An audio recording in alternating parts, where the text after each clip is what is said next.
오늘 오전에 설교할 성경 본문은 출애굽기 16장 함께 보시겠습니다. 출애굽기 16장입니다. 11절에서 15절까지 말씀입니다. 출애굽기 16장 11절에서 15절까지 말씀. 주께서 모세에게 일러 말씀하시기를 내가 이스라엘 자손의 불평을 들었노라. 그들에게 일러 말하기를 저녁에는 너희가 고기를 먹을 것이요 아침에는 너희가 빵으로 배부르리라. 내가 주 너희의 하나님인 것을 너희가 알리라 하라 하시니라.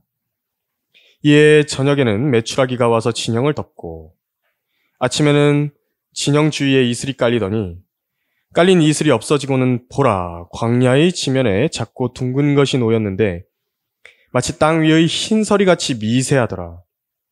이스라엘 자손이 그것을 보고 그들이 서로 말하기를 이것이 만나다 하니 이는 그것이 무엇인지 알지 못함이라.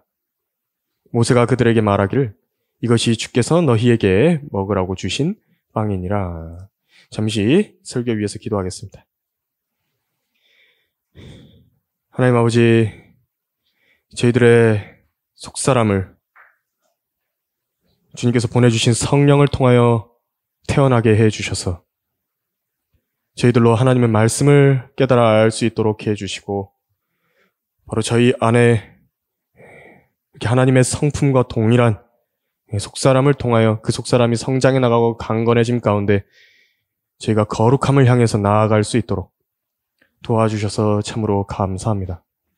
우리 주 예수 그리스도의 그 죽으심이 없었다라고 한다면 이런 거듭남은 있을 수 없고 주님의 피로 핏부림을 받아 성령의 전으로서 이렇게 저희 몸이 변화되고 또 저희 그렇게 영원을 바라보고 사는 것은 전혀 불가능한 일이었을 것입니다. 그러나 주님께서 저희에게 자비와 사랑을 베풀어 주셨습니다. 그리고 주님께서는 이 속사람이 자라나갈 수 있도록 영적인 양식을 하늘로부터 내려주시되 그래서 바로 하나님의 말씀을 통하여서 허락하여 주셨습니다. 지금 저희가 오늘은 만나에 대해서 배워보려고 하는데 성령께서 지금 이 시간 잘 역사하여 주셔서 만나와 관련된 모든 교훈들을 성도들 안에 잘 배울 수 있도록 해주시고 터득할 수 있도록 도와주심으로 이 하나님의 말씀이 얼마나 귀중한 자신의 생명의 양식인지를 깨달을 수 있는 귀한 시간으로 삼게 해주십시오. 모든 것을 주님 손안에 의탁드립니다. 우리 주 예수 그리스도의 이름으로 기도드렸습니다. 아멘. 오늘 오전 설교의 제목은 하늘의 양식 만나라는 제목으로 설교하려고 합니다. 하늘의 양식 만나입니다. 만나라고 하는 단어는 히브리어로 된 단어인데 무엇이 모르겠다라는 뜻입니다. 실제로 그 발음을 이렇게 하고 성령께서도 신약 성경에 헬라어로도 만나라고 이야기를 하셨습니다. 우리나라 말로 쉽게 이해하도록 이 뜻을 설명을 해본다라고 한다면 이게 뭐지 정도가 될 것 같습니다. 이게 뭐지? 근데 조금 먹어보니까요. 와, 이게 뭐지? 하는 것입니다. 만나라고 하는 것은. 그 맛이 꿀 섞은 전병 같았다라고 말씀하셨고 신선한 기름의 맛이었다라고 말씀을 하셨습니다. 제가 이제 학교 다닐 때는 그 혀에서 느낄 수 있는 맛이라고 한다라면요. 그 단맛, 쓴맛, 신맛, 짠맛 이 네 가지만 이야기를 했었는데 요 근래야 드디어 현대에서 발견한 것이요. 맛이 하나 더 있다. 기름 맛이 있다. 라고 하는 것을 알아냈다라고 합니다. 그래서 혀에서 느낄 수 있는 게 5가지랍니다. 신선한 기름의 맛이다. 근데 이것은 이미 성경에서 민수기 11장 8절에서 언급하신 부분이기도 합니다. 시편 78편 23절에서 25절에서 뭐라고 말씀하셨냐니까요. 그러나 그가 위로부터 구름에게 명하사 하늘의 문들을 여셨으며 그들에게 만나를 비같이 내려 먹이시고 하늘의 곡식을 그들에게 주셨느니라. 사람이 천사들의 음식을 먹었으며 주께서 그들에게 먹을 것을 풍족하게 보내셨도다라고 말씀을 하셨는데 어떤 민족이나 사람이 역사상 천사들의 음식을 먹어본 적이 있었겠습니까? 하나님께서는 이스라엘 백성을 부양하시기 위해서 이 작고 둥글면서 흰 서리같이 미세한 그 만나를 주셨던 것입니다. 또 이제 여기서 처음으로 이제 메추라기도 함께 보내셨는데요. 이 메추라기가 온 일은 두 번입니다. 그러니까 민수기 11장에 그 뒤에 가서 한 번 더 주시긴 하시지만 그 이전에 이제 여기에서 이제 처음으로 메추라기가 한 번 왔던 것입니다. 이스라엘 백성이 불평한 그 날인데요. 그날 저녁에 메추라기 떼가 이렇게 날아왔습니다. 그리고 그들은 주님께서 그들을 이제 이집트 땅에서 데리고 나오신 것임을 이제 알고 다음 날 아침에 이제 하늘에서 내려온 만나로 인해서는 주의 영광을 보게 되었다라고 오늘 본문 12절, 13절에서 말을 하고 계시는데요. 주 하나님께서는 이 많은 무리를 먹이시는데 전혀 어려운 분이 아니신 것입니다. 여러분 그 메추라기 보신 적 있으십니까? 우리나라에도 뭐 메추라기 고기라고 하는 게 있다는데요. 통째로 구워가지고 먹는다고 합니다. 그러면 이제 뼈가 조금 이렇게 잘 부서진다 그래요. 그 메추라기 뼈는. 그래서 같이 씹어서 이렇게 먹는데 메추라기가 이렇게 날 수 있습니다.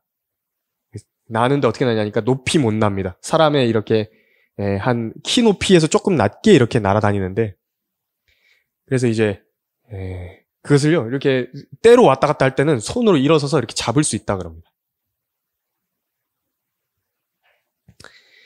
그리고 이제 만나도 그 다음날 아침에 내려온 것입니다. 이제 성경을 믿지 않는 불신자들이야 어떻게 이런 일이 있을 수 있냐면서 거짓말로 취급을 하지만 하나님께서는 단순하고 순수하게도 있었던 그 일 그대로를 그냥 말씀하신 것입니다. 그런데 이제 이 만나는요 성경 전체에 걸쳐서 여러 가지 분명한 교훈을 주시기 위해서 이렇게 기록이 되어 있습니다.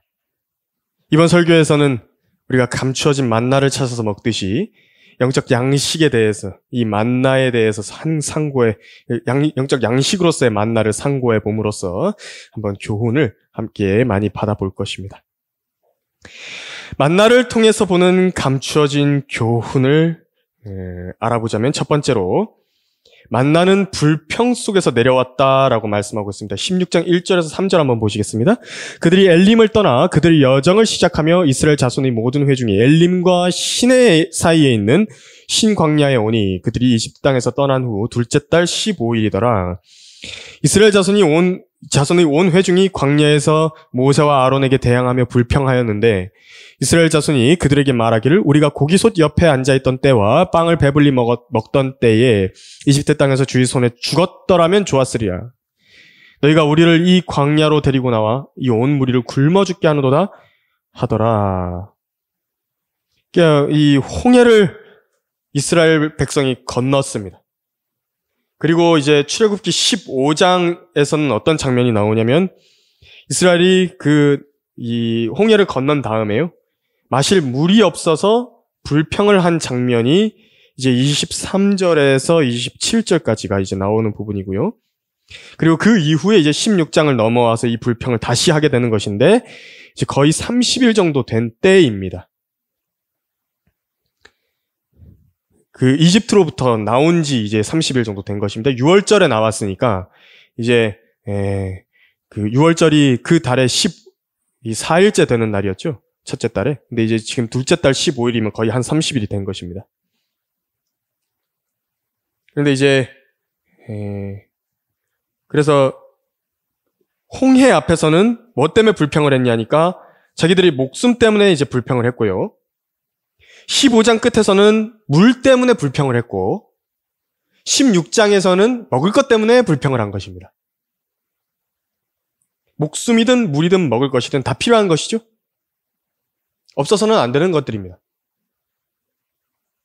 그렇다면요, 이제 진지하게 그걸 주실 수 있는 하나님께, 주 하나님께 간구를 드리고 기도를 드리면 될 문제인데요. 이상하게도 그때마다 기도와 간구 드리기는 그치고 그저 그 자리에서 불평만을 늘어놓고 있는 것입니다.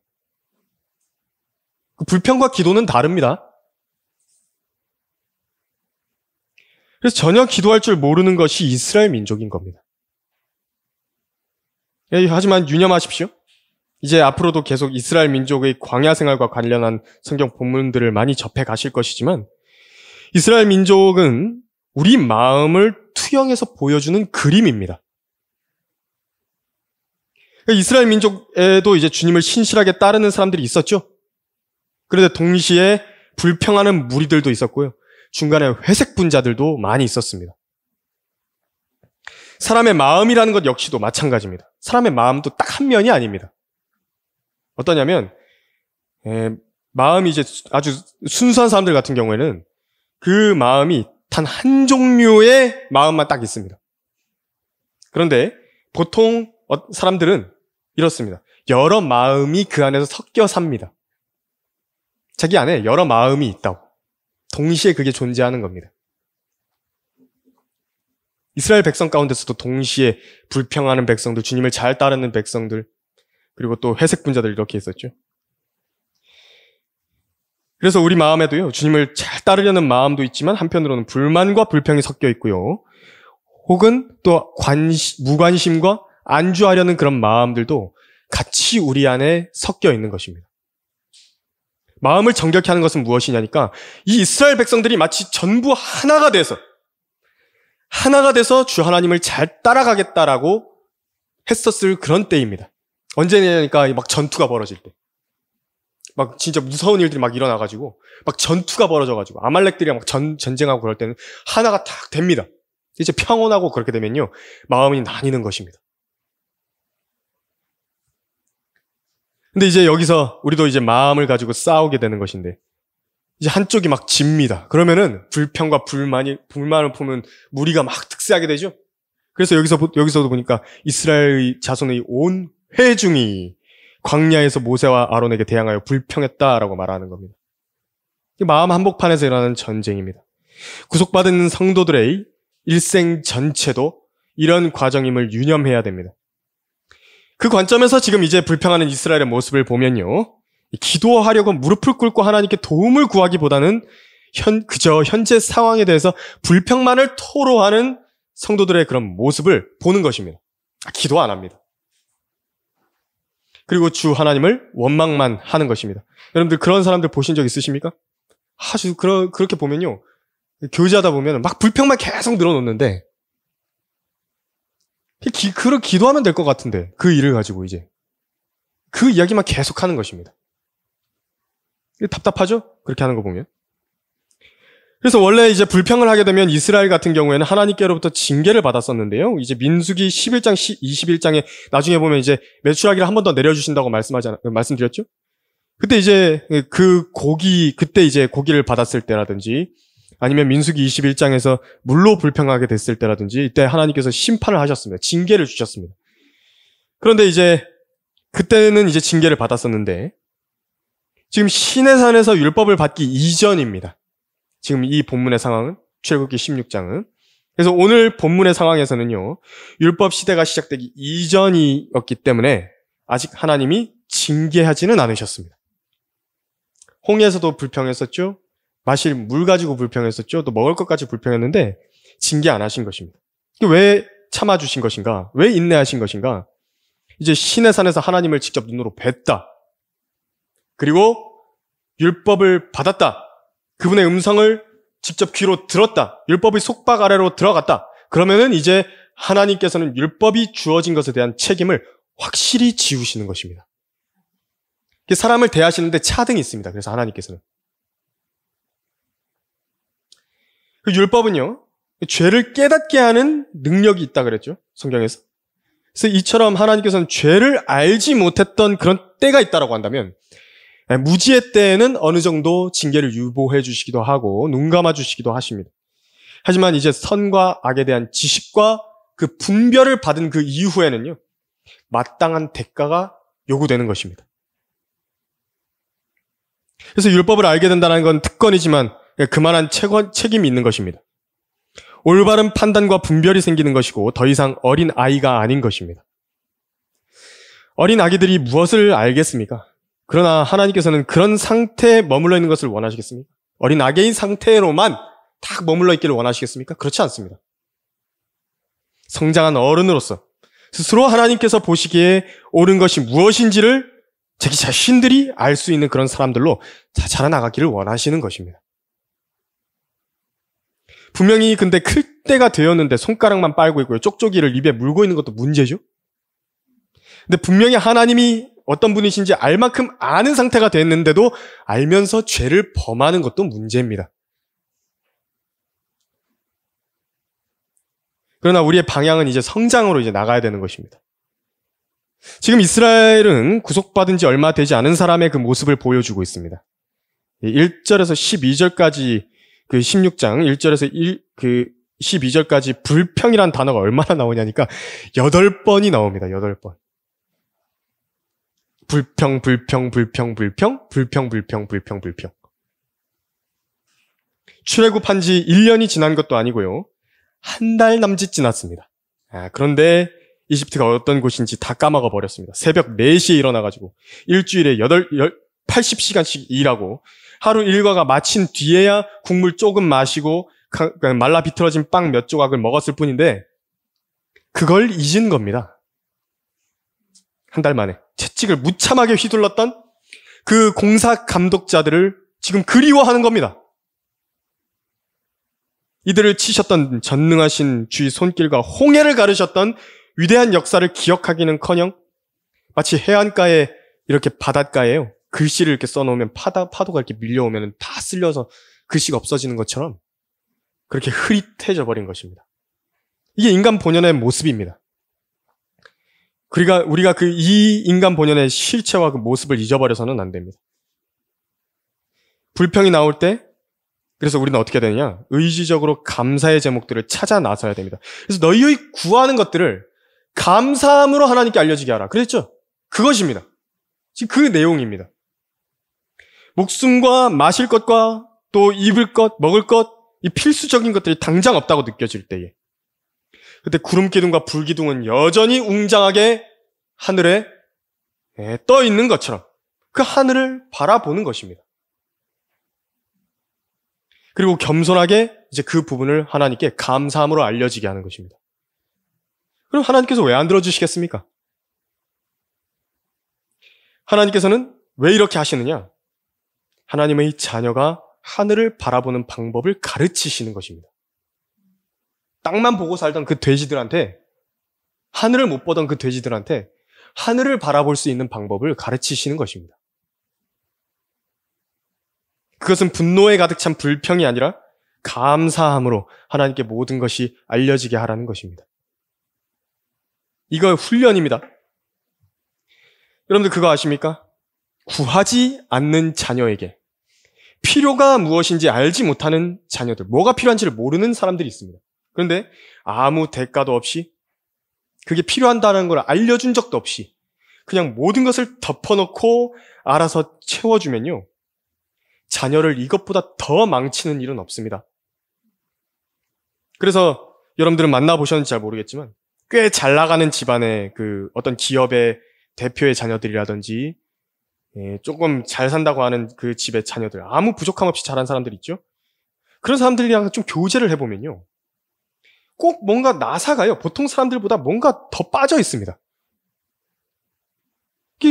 같이 생활하다 보면 그 이야기 하면서 뭘 보냐면은 돈 막 쓰는데요. 특징이 뭐냐니까 이들이 감사가 없습니다. 이상하죠?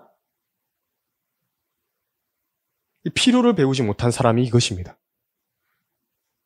하나님께서 필요를 가르치시기 위해 일부러 이들이 구할 때까지 마실 것이라든지 먹을 것이라든지 생명이라든지 이런 것을 주시려고 딱 가지고는 계시는데 안 하신 것이거든요. 근데 안 바라보는 것입니다. 불평만 하지. 이런 거 안 주신다고. 이렇게 안 하셨다고.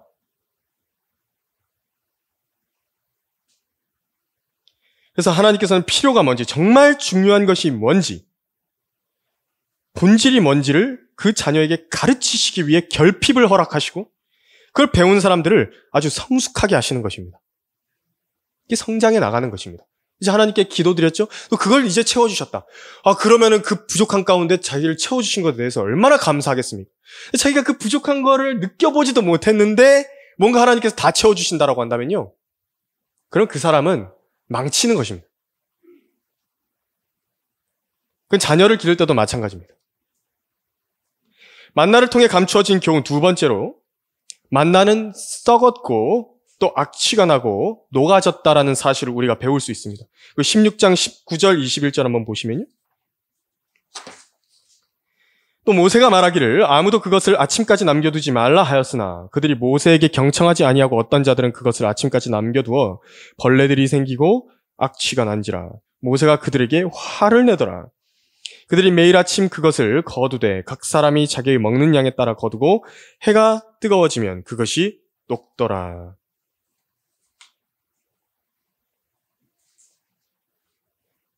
만나는 분명히 초자연적인 음식이었습니다. 하나님께서 하늘에서 주신 하늘의 곡식이 맞았는데 지상에서 이 곡식은 영원한 방부 처리된 음식이 아니었습니다. 해가 뜨거워지면 녹아버렸습니다. 그리고 하루 동안에 거둔 것을 그 당일에 먹지 않으면 이제 벌레가 생기고 악취가 났는데 썩은 것입니다. 그 세상에 있는 모든 음식은 썩어야 정상입니다. 안 썩는 음식이 오히려 이상한 것이죠. 육체의 생명을 유지하는 데 필요한 것들의 특징입니다. 육체의 생명을 유지하기 위해서는 뭔가 먹어야 되는데 그 먹는 것들이 전부 다 썩습니다. 근데 육체가 영원하지 않듯이, 육체가 썩듯이 바로 음식도 영원하지 않고 음식도 썩는 것입니다. 먹을 것을 먹어서 영원히 살 수 있는 것인가? 아무것도 없습니다. 단 한 가지 있는데 생명나무의 열매만이요. 그것을 먹었을 때 그 육체를 영원히 살 수 있게 해준다고 성경은 말하는 것입니다. 근데 그거 말고는 없습니다. 그래서 만나 역시도 그것을 먹는다고 해서 사람을 영원히 살게 해주지는 않았습니다. 만나를 먹은 사람들은 역시 다 죽었습니다. 만나 먹은 사람들도 다 죽었다고. 이 하늘에서 내려오는 음식이고 천사들의 음식인데도 먹었는데 죽었다는 겁니다. 그래서 세상에 그 어떤 빵도 만나도 그것을 먹는다고 해서 사람을 영원히 살게 해주지 않을 뿐더러 썩지 않는 빵도 없다라는 것을 알 수 있는 것인데요. 그런 점에서 성찬식이라고 불리는 개신교의 빵이라든지요, 미사에 사용하는 성체이든지 그 빵들도 모두 썩습니다. 만일 성체가 썩지 않는 빵이 있다라고 한다면 카톨릭의 교리대로 그 빵이 예수님의 몸으로 변한 것이다라고 주장할 만한 근거가 될 수 있을지도 모르겠습니다. 하지만 성체도 썩기 때문에 이거 관리가 엄청 어렵다고 합니다. 이번에 제가 한번 찾아봤는데요. 그거를 빨리 다 먹어버리든지 빨리 이게 썩기 전에, 변질되기 전에 해야 된답니다.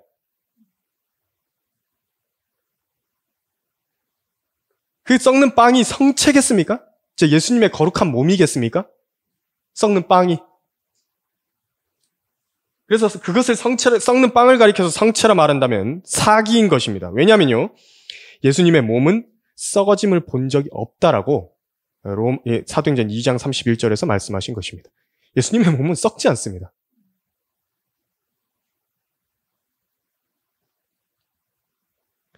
만나가 햇볕에 녹아 없어져 버렸죠? 그것처럼 성체용 빵이든 성찬식이든 주의 만찬의 빵이든 그 빵을요, 입에다가 탁 넣게 되면은 어떻게 됩니까? 침이랑 만납니다. 씹죠. 막 부서지고 형체가 막 없어집니다. 그게 이제 녹아지고 없어져 버린 거예요. 입안에서 먼저 없어져 버리고 그리고 이제 위장으로 내려가서 위액이랑 이렇게 녹는 것입니다. 그게 진짜 예수님의 살이겠습니까? 근데 카톨릭은 계속 이걸 옹호하면서 뭐라고 이야기를 하냐니까 씹을 때까지는 괜찮다. 그래서 경건하게 씹어야 된다. 이빨에 남아있는 게 있으면 안 된다. 그래서 잘 삼켜야 됩니다. 삼키는 것도 아주 요령이 있습니다. 잘못 삼키면요, 입에 남아버리거든요. 그래서 이런 식으로 이제 이상하게 발전이 되게 되는 겁니다. 그러면 형체가 없어지면 예수님의 그 살이, 그 형체가 없어지면 예수님의 살입니까? 그 교리적으로 물어보니까 또 그 입에서 씹는 건 괜찮답니다. 이제 위장에 들어가면 그게 없어지는 건데 입에서 형체가 없어지는 것도 괜찮답니다. 그게 무슨 그게 이제 교리입니다. 그런데 이제 그게 만약에 진짜 예수님의 살이 된 것이면요, 우리가 살을 먹은 거죠? 성경에서는요, 사람의 진짜 살을 먹고 피를 마시고 하는 건 금지입니다. 성경에서 전체 그 율법 전, 율법 이후 교회 시대에서도 피를 마시는 것 자체가 금지고요. 구약 어디를 살펴봐도 인육 섭취는 저주의 상징입니다. 근데 그걸 예수님의 그 살을 자신들이 먹는다라고 이야기를 하는 겁니다. 살리는 것은 영이니 육은 전혀 무익하니라. 입으로 들어가서 위장으로 들어갔다가 뒤로 나오는 모든 것은요, 무익하다고. 내가 너희에게 한 말들은 영이요 생명이라. 사람의 이 몸 안으로요, 그 세포 영양소 중에 하나로 사용된다 할지라도 썩어버리는 그 빵들처럼 그 육체도 죽고 난 뒤에 썩어버리는 것인데, 사람이 벌써 죽게 되면 12시간도 채 지나기 전에 그 부패가 이미 시작이 되고요. 이제 12시간이 딱 지나기 시작하면 그때부터 사람 몸 안에서는 가스가 생기기 시작합니다. 그리고 이제 푸른색 변색이 되기 시작하고 이제 냄새가 이제 그때부터 나기 시작한다 그럽니다. 육체의 입을 통해서 들어가는 것이 무슨 유익이 있겠습니까? 그것으로 사람이 영원히 사는 게 아닙니다. 함께 요한복음 6장 가보시겠습니다.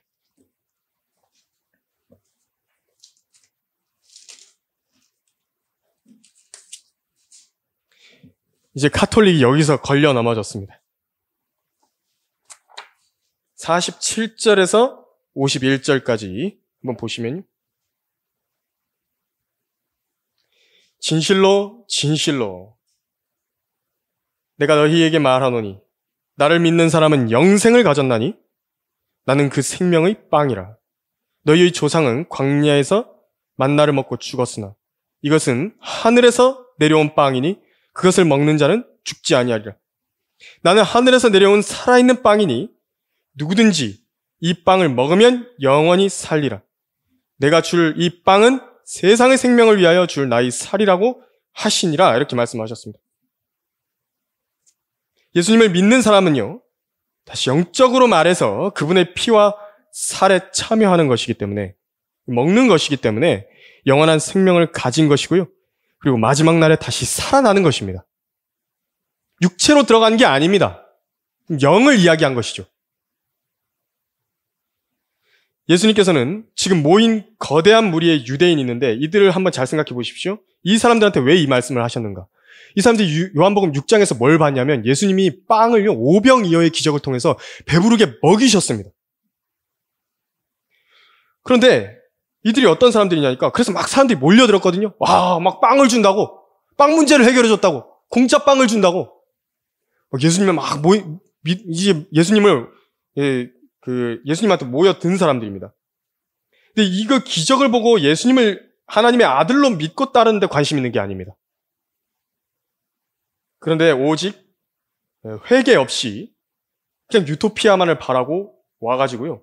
어디까지 계획이 서 있었냐니까 예수님을 왕으로 세우려고 했던 겁니다. 그 요한복음 6장에 보면은 그렇게 써 있죠. 이들이 억지로 예수님을 데려다가 왕으로 세울 것을 예수님께서 아셨다라고 그렇게 말씀하신 구절이 성경 어느 곳인가 이제 나오는데요. 이제 그 말씀대로 이제 예수님께서 이게 아주 심각한 문제라는 걸 이제 아신 겁니다. 이게 무슨 의미가 있겠습니까? 무력과 인간적인 방법으로 사람 수 많이 모아가지고요. 예수님을 제대로 믿지도 않는 사람들이 모여갖고 빵 그것 때문에 사내들인을 막 굴복시키고 사람들끼리 막 몰려가가지고 폭동 일으켜갖고 이렇게 천국을 실현하는 거 아무 의미 없습니다. 예수님께서 그런 나라를 만들기 위해서 이 땅에 오신 거 아닙니다. 주님이 이 자들을 흩으셔야 했습니다. 일부러 흩으시려고 이 말씀을 하신 겁니다. 받아들이지 못할 만한 말씀. 그래서 51절까지 말씀하신 후에 이제 더 강력하게 말씀하시죠?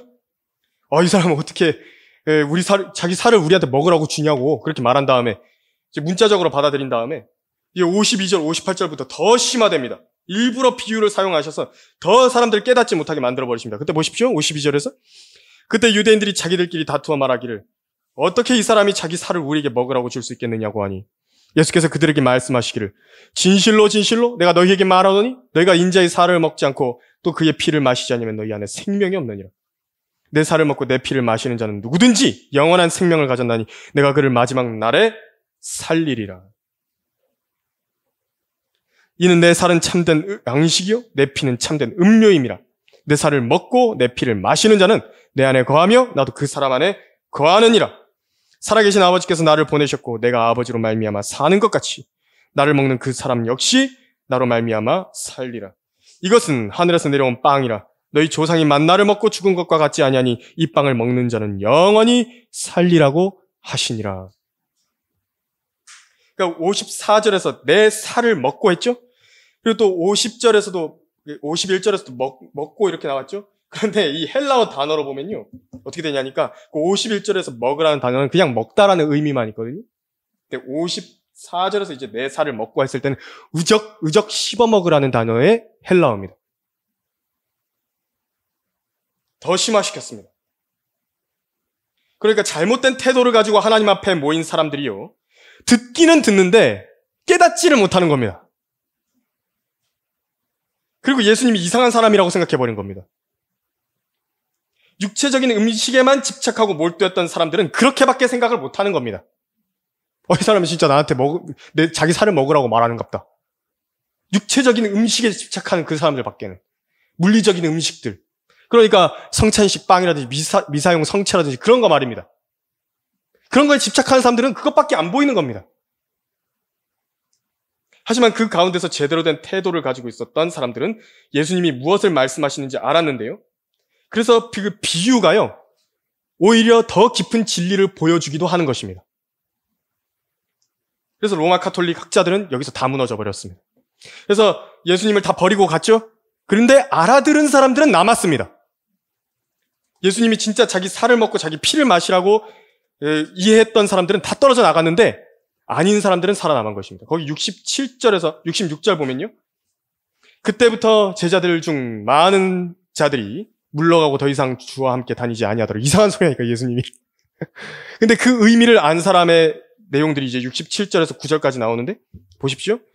그러므로 예수께서 12에게 말씀하시기를 너희도 가려느냐?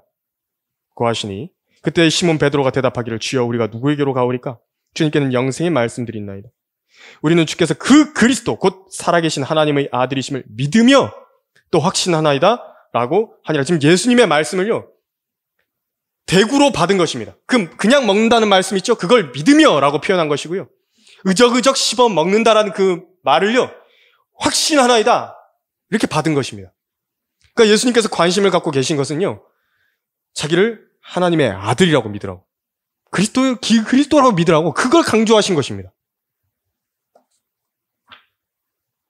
그런데 이 소수를 뺀 나머지는요 예수님께서 필요 없다고 다 털어버리신 것입니다. 이런 사람들 필요 없다고, 다 가라고, 제자 아니라고.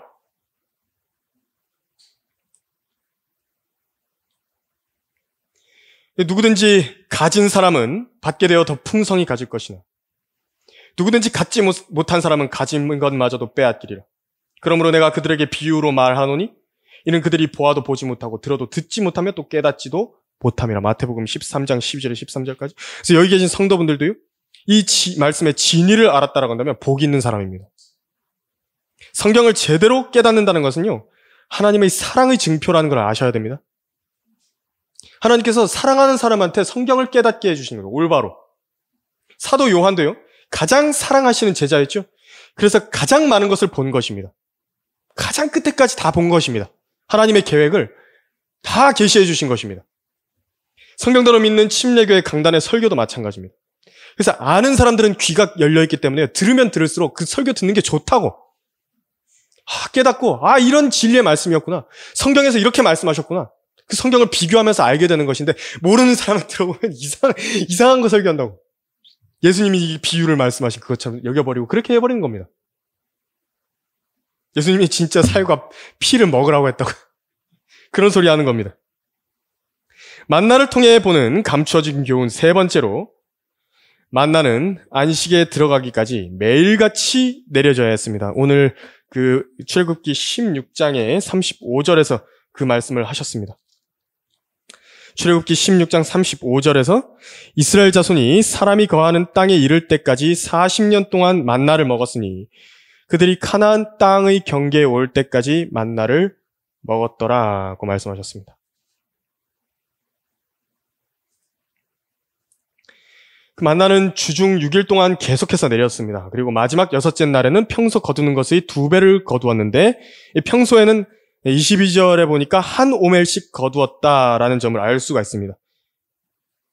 그 오멜이라는 단위는 이제 신학자들 사이에서요 2.2리터라고 말하는 사람들도 있지만 이제 왕의 기준인 영국의 기준으로 한다 그러면 한 오멜이 이제 3.98리터인데 거의 4리터를 말하는 것입니다. 그러니까 살이 타면 한 사람 앞에 먹을 분량이 어느 기준이냐니까 그 냉장고 앞에 있는 그 3다수 2리터 페트병 2개에 가득 채울 분량 정도를 이제 거두게 해주신 것입니다. 엄청 많습니다. 대략 2kg 정도 되는 것인데요. 밀가루 2kg 정도면 보통 마트가 가지고 사는 밀가루 1kg짜리 2팩을 말하는 것입니다. 이 밀가루 2팩을 하루에 1인당 먹어야 된다는 말인데 그 피자로 만들면 몇 개가 나오냐니까 대략 12개를 만드는 겁니다. 하루 식탁에 나오는 게 12개의 피자를 만들 정도의 분량이 나온다는 겁니다. 그거를요, 매일 각인에게 주셨습니다. 노동을 하지 않는데도 먹을 게 충분합니다. 엄청 많았습니다. 남았을 것이죠. 그럼 남는 것은 이제 가축에게 주면 됩니다. 하늘의 곡식이죠? 그러니까 전혀 오염되지 않았습니다.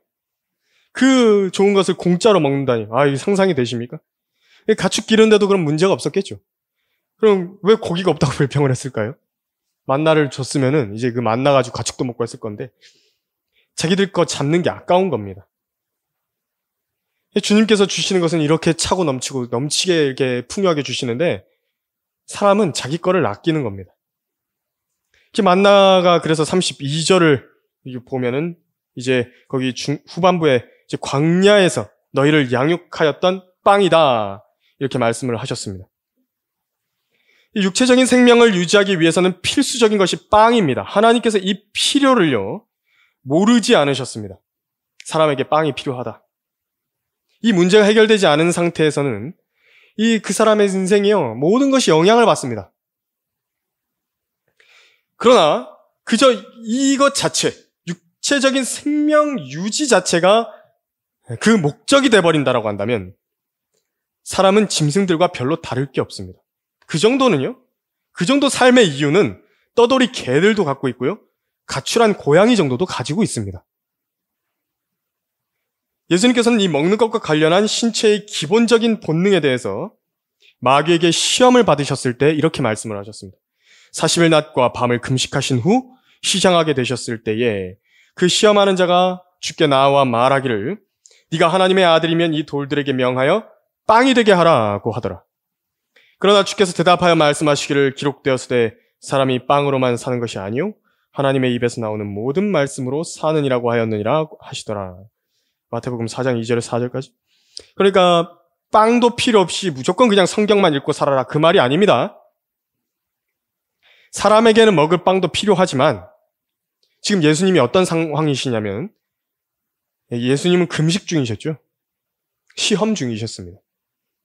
하나님의 말씀에 대해 존중하기 위해서 먹을 빵보다도 주 하나님의 말씀을 더 귀히 여긴다라고 하는 그 시험, 그 육신에 필요한 빵을 포기해야 할 때도 있다라는 점을 그걸 보여주기 위해 그 하나님의 말씀에 대한 존중을 보여주기 위해 육신에 필요한 빵을 포기해야 될 때가 있다라는 점을 보여주신 것입니다. 그래서 하나님의 말씀이 더 귀하다라는 걸 말씀하시는 것입니다. 입에 들어가는 먹을 빵보다도요, 영으로 들어가는 영적인 양식인 하나님의 말씀, 이것을 더 귀하게 여기라는 그 교훈을 얻으라는 겁니다. 그래서 욥이 이렇게 말합니다.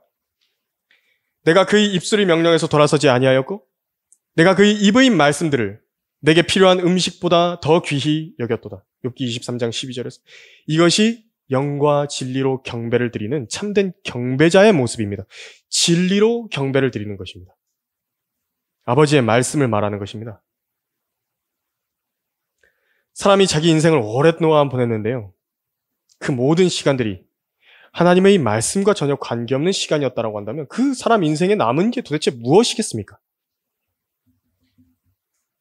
뇌사 상태에 빠져서 아무것도 하지 못하고 병상에서 연명만 하고 있었던 사람이랑 동일하게 그 시간 동안에 하나님의 입에서 나오는 모든 말씀들과 아무 관계없이 살았던 그 사람이랑 본질적으로 하나님께서 보시기에 무엇이 그렇게 크게 다르다는 말입니까? 우리가 먹고 사는 이유가 있죠. 자기 두 손에 재능들을 하나님께서 주셔서 직장을 얻게 하시고 일을 해서 돈을 벌게 하신 이유가 있습니다. 건강을 필요로 하는 이유가 있고요. 정상적인 사고를 할 수 있는 정신이 필요한 이유가 있고 건강한 두 다리가 필요한 이유가 있고 우리의 두 눈이 필요한 이유가 있고 귀가 필요한 이유가 있는 것인데 궁극적으로 하나님의 뜻을 더 잘 실행하기 위한 목적인 것입니다. 이것이 진짜 한 성도의 삶의 목적이고 가치입니다. 그 하나님의 뜻을 실행하기 위해서 절대적으로 필요한 것이 다른 모든 물질적인 필요들도 있겠지만 하나님의 말씀인 것입니다. 이스라엘 백성들은 광야로부터 안식의 땅에 들어가는 그날까지 매일같이 하늘에서 내려주신 그 양식을 필요로 했습니다. 그걸 양육했던 빵이다 이렇게 말씀하신 겁니다. 오늘날의 하나님의 자녀들도요. 이제 땅에서 나는 것들로도 하나님께서 선하신 손길을 통해서 입을 통해서 먹고 살죠. 하지만 오늘날 하늘에서 하나님께서 내려주시는 영적 양식, 여러분들 이 광야 같은 세상에서 양육하고 계신 그 말씀, 그 양식, 성도들의 마음 안으로 들어가 속사람을 강건케 해주고 그 허기를 달래줄, 말씀에 갈급한 그 사람의 영을 먹여줄 그 양식이 없다라고 한다면 그 사람의 영적 생명력은요 고사하는 것입니다. 이 사람은요 영혼을 위해서, 하나님을 위해서 할 수 있는 일은 단 한 가지도 없습니다. 그 사람의 기도에 하나님께서 들어주실 리는 만무합니다. 성경은 말씀하십니다. 율법을 듣는 데서 귀를 돌이키는 자는 그의 기도마저도 가증한 것이 되리라. 잠언 28장 9절에서. 그리고 불평과 하나님을 향한 원망만이 자기 인생을 가득 채우게 되는 것입니다.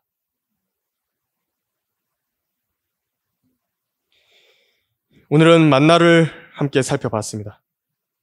이스라엘 백성들은 홍해에서 그들이 생명을 위해 불평했었고, 마라에서 물로 인해 불평했었고, 이 광야에서, 신광야에서는 먹을 것을 위해 불평을 했습니다. 기도드리지 않고, 기도와 간구를 드리지 않고 불평만을 했습니다.